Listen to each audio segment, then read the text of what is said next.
If you're looking to create, grow, and sustain your wealth, download and subscribe to the Pain Points of Wealth podcast at BeBullish.com with Bob, Ryan, and Chris Payne. It's your podcast for market insights, money tips, and real talk on the economy. Download and subscribe at BeBullish.com.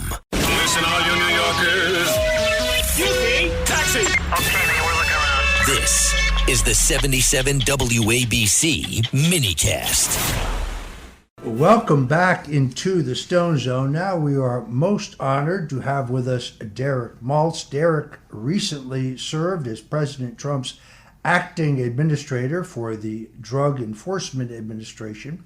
He had an excellent interview on Fox and Friends, and the president even commented on how outstanding it was, and we're very honored to have him with us today. Derek, welcome to the Stone Zone. Roger, thank you for having me. I really appreciate it. Let's kind of start from the beginning because news is so fast moving here. Many Americans may not fully comprehend what transpired. So if you would, tell us what happened in Mexico before we get into the implications of it. So number one, the world needs to understand that the most wanted fugitive in the Western Hemisphere, this narco-terrorist El Mencho, is no longer with us because he was destroying families and communities and our children in America and terrorizing the citizens of Mexico. So he was shot dead in a very high-intense special operations operation down there in Mexico where the Mexican military were trying to go apprehend him or just locate him, and they got into a firefight. So the good news is that he's no longer here to cause destruction to our country. But you got to remember, the CJNG cartel is and has been one of the most dangerous narco-terrorist cartel in the world. And they're not just operating in America. They're sending drugs all over the world. And it's a huge national security, public health threat. Thank God President Trump recognized that Americans come first, and we had a whole government approach. We've been working with the Mexican counterparts, and ultimately they did a great job, and they took them out. One thing I will say, Roger, because, they've lost like 20 or 30. It's not official yet. Mexican military guys on the front line. So we want to definitely thank them for their bravery and their heroism to, fight this battle against these terrorists. This, of course, cuts against the narrative by some who say that the current president of Mexico, Sheinbaum, shields the cartels, that her anti-cartel rhetoric is exactly that. What's your analysis of that situation?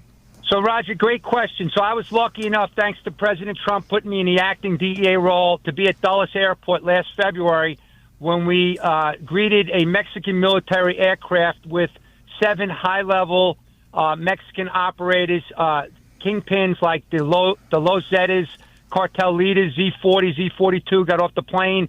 Mencho's brother was on the plane. And by the way, that same day, there was a total of 29 high-level Mexican targets removed from Mexico to the U.S.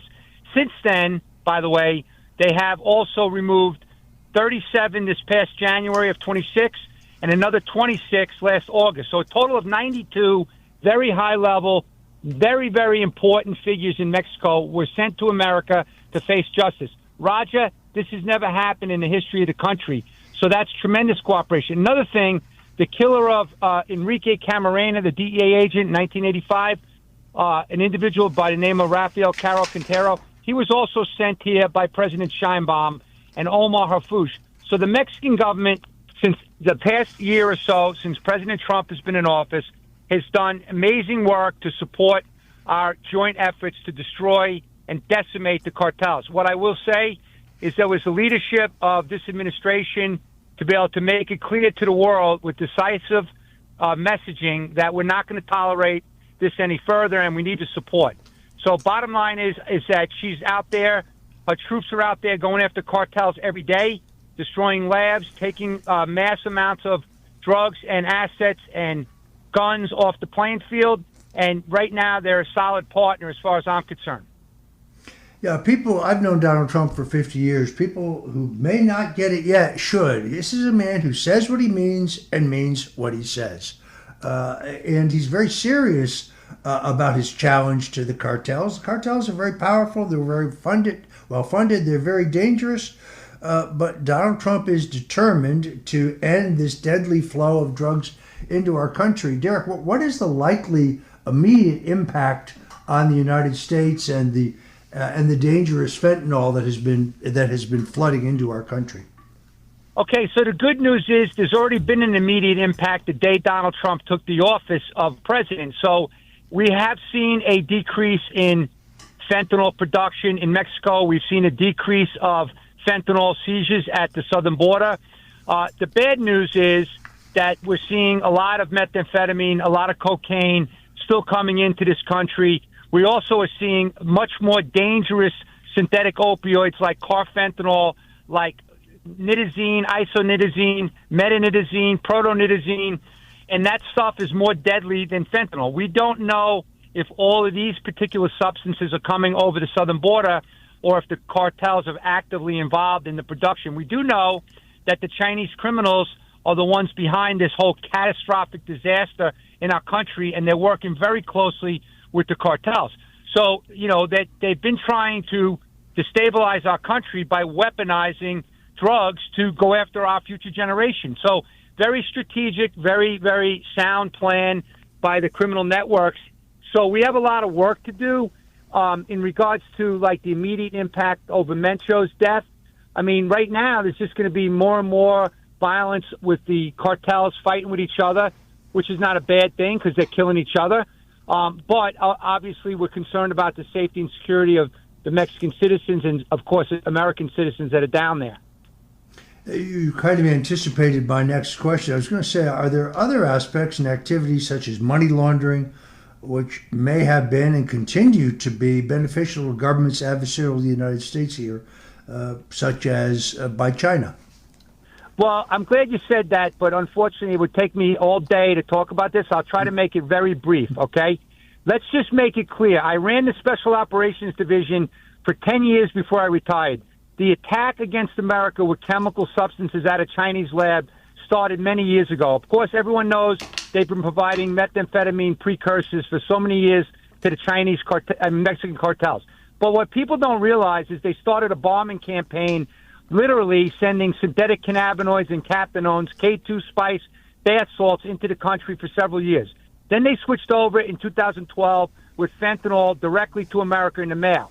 We went and briefed the former Attorney General, Eric Holder, on Operation Deadly Merchant because we saw the perfect storm of death and destruction in 2014 with a lot of the deaths that were coming all over the country because of the Chinese working with the cartels. In 2015, it was a game changer because they started providing the key money laundering services to the Mexican cartels. That gave the Mexicans an incentive to work closer with them because they want to get paid. So they developed very, very sophisticated trade-based money laundering and mirror transactions, picking up large amounts of cash in America, buying property, buying real estate, buying farmland in strategic locations, and then laundering the money back to the kingpins. But, Roger, here's the thing that people are not talking about that's really critical to understand.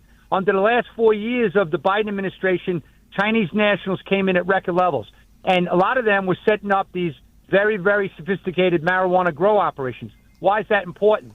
Because the marijuana that they're growing is very, very intense THC, pure, like 30% or more, but they're spraying Chinese pesticides on these crops. So we have Americans thinking it's very safe to smoke marijuana, but when it's in a black market and run by the Chinese Communist Party, that's not safe.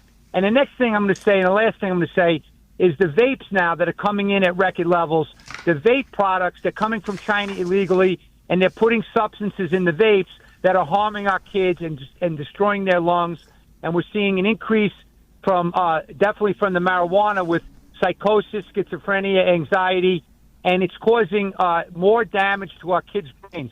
So what's the bottom line, Roger? This is a full-blown chemical war to the country, and unfortunately the cartels have been used as a proxy, in my opinion, just like Hezbollah is used as a proxy by Iran, to destabilize and destroy our communities and our country. So I try to put that in a very concise way. It's a little long, but I hope you understand.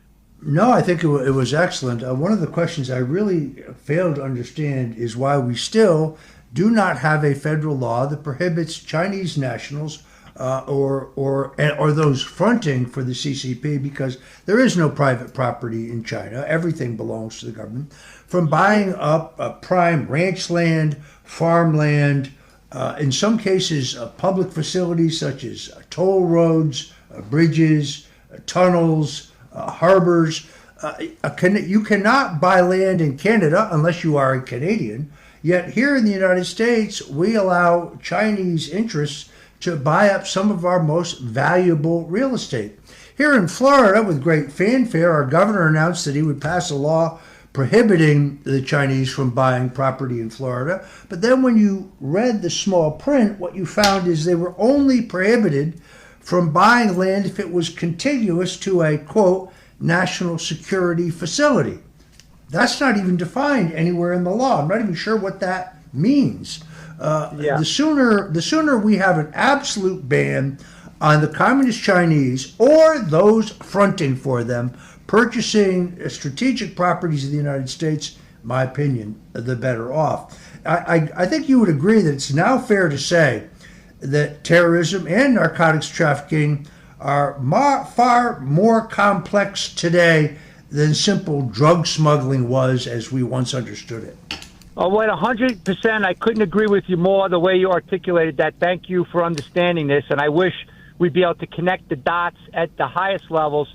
Unfortunately, I don't want to be mean, but there's some people that advise our president that don't have the background and the experience and the skills, in my personal observations and opinion, because we should be connecting these dots. I've been screaming from the rooftop for many years on the national news and in Congress about this, supporting families that have buried their loved ones. And it's all this giant strategic plan against our country, and we're still looking at it in silos. And we also were the ones, Roger, that infiltrated Hezbollah's global drug trafficking, money laundering operations with the Mexican cartels many years ago. We also were the ones from my old operation that indicted Maduro and all of these other characters that were operating with the Cartel de los Soles in Venezuela. So it's a giant mess. China, Russia, Iran engaging with criminal activity to fund their operations. It's not just drugs, human smuggling, weapons trafficking, and a lot of other nefarious criminal activities. But it's all so they can pay for their radical agendas to destroy our country. But we're not doing a good job. There's too many silos, Roger, as you know, I'm sure you know, what's going on with we're doing a lot better under President Trump with this whole of government approach, the Homeland Security task forces. But people have to be held accountable when they're not sharing the critical information that's needed to connect all these dots together on these very serious adversaries. And so thank you for understanding that very complex set of points.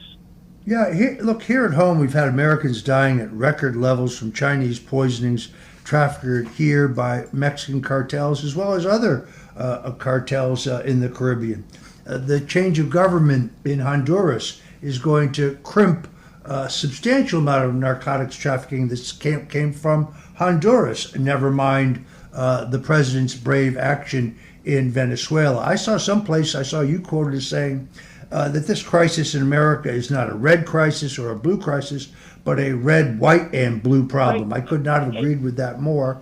When we come back, I want to ask you a couple things. One is, what can the average American citizen do in this important fight to end this kind of illegal activity and violence on American soil? I also want to get into the current situation in Puerto Vallarta and exactly what's going on there. If you're just tuning in, we're talking to Derek Maltz. He is the former administrator of the Drug Enforcement Administration under President Donald Trump, and we'll be right back with more of Derek Maltz on the other side. You're listening to the Stone Zone on the Red Apple Audio Networks.